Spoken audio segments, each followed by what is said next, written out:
you have never made Koki corn before, this is the only recipe that you should be trying out. In this video, I am going to use an ingredient that will make my Koki corn really delicious. Stay tuned to find out.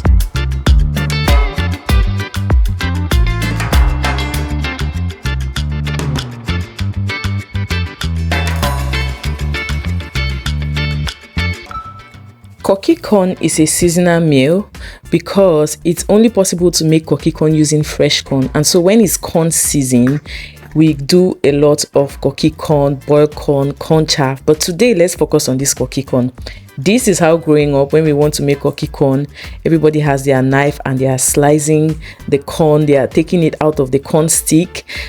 You have to use really soft corn for you to be able to use your knife to slice out the corn like this, like what I was doing. If your corn is hard, my corn is not even very fresh.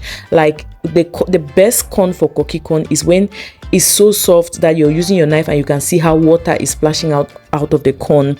So my corn was not very fresh, but my Koki corn still turned out sweet. I have seen people put sugar in Koki corn, but it's not something that I intend to try. My Koki corn was still delicious, even though my corn was not very fresh. Okay, so some of the things you need for your Koki corn are your corn. Okay, you need fresh corn. The fresher the corn, the sweeter the Koki corn. You need cocoa leaves. You need your red oil. You also need some seasoning cubes, some salt, and some crayfish. You need onions and pepper. Now, for some people, they would not add crayfish and onions, but I tell you, if you want to skip out the crayfish, go ahead. But you see that onion, like when I was tasting it, it was touching a chord in my system because of that mild onion flavor. You can see that I am not using a lot of onions either. I think I use half of a big onion. Okay, I use half. And then also, when you blend your corn, this one, please take note, don't do it any other way. Don't blend your corn to be very smooth. Look at how I'm pouring it. You can see that it is rough. Okay, your corn should not be smooth. It's nice when you're eating Koki corn and you're feeling like it should be a bit grainy. I'm just trying to show you guys so that you can see what I'm talking about. It is not very smooth. Like you can see that there are some what do I call it? It's a bit grainy. That's all I can explain. Okay, so after blending your corn, you go ahead, you add in your crayfish. That's if you're going to be using crayfish, but I advise you do, because this Koki corn was delicious. I use some seasoning cubes. This of course is going to depend on how your taste buds work, like what quantity of seasoning cube you're going to add. I'm going to add some oil. I like my Koki corn to be very yellow. So I add some red oil, which would give it that yellowish effect. Okay, add as much as you want or as little as you want. But if you add too much, you're going to realize that oil is going to be spilling out when you're cooking and it's going to be wastage. So you want to take note of that. I go ahead to taste it to ensure that my seasoning is okay. It wasn't okay for me, so I went in with more seasoning cubes, and then I put in my cocoa leaf. I wish I had used all my cocoa leaf. I didn't use all. Don't be scared when you're putting in your cocoa leaf into your Koki corn, because cocoa leaf is very it will dissolve. So at the end of the day, you not even see it like it's a lot. Yeah, so add in your cocoa leaves. For people who are not in Cameroon, you can use spinach.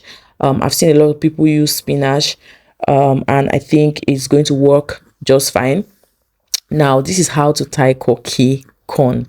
So we use that top part of the leaf from your plantain leaf. This was harvested from the backyard, so we had to warm it on the gas, but you can buy it in the market as well. So we put the top part of the cocoa leaf, of the plantain leaf first, and then we put another layer of leaf just for added security. Then you put out the quantity of Koki corn you want. I'm sorry, I did not show you guys when I was sprinkling salt into the corn. I'm sure I lost that clip, but yes, I did put a little bit of salt as well. Okay, so you're using now the dry leaves, the dry bark that comes from the plantain plant or the plantain, and then you go ahead and tie your Koki corn. Okay, you want to tie it you want it to be firm so that it doesn't loosen when it's boiling. So yeah, but you just have to be gentle because these are leaves and they can easily tear. So you want it to be firm, but you need to be gentle. Now your Koki corn, you steam it, you don't boil it. Like, you don't put water all over your Koki corn. If you do that, you're going to make a mess.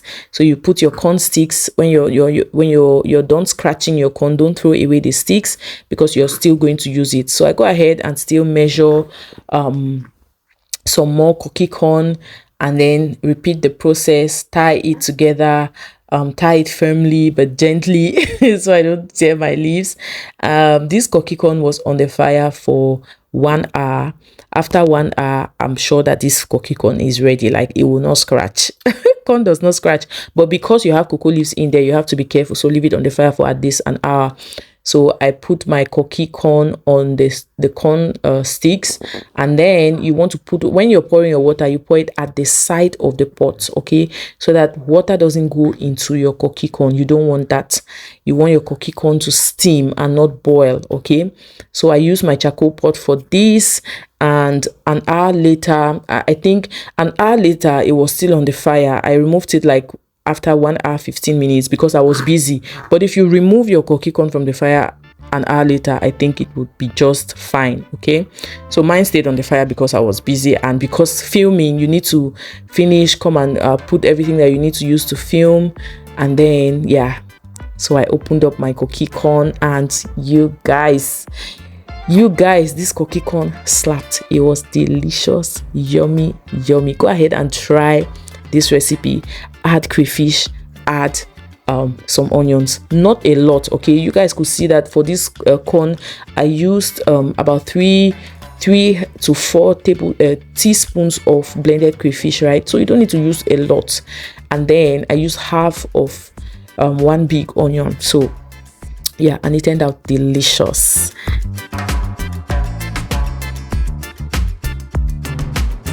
Give me 1 coach.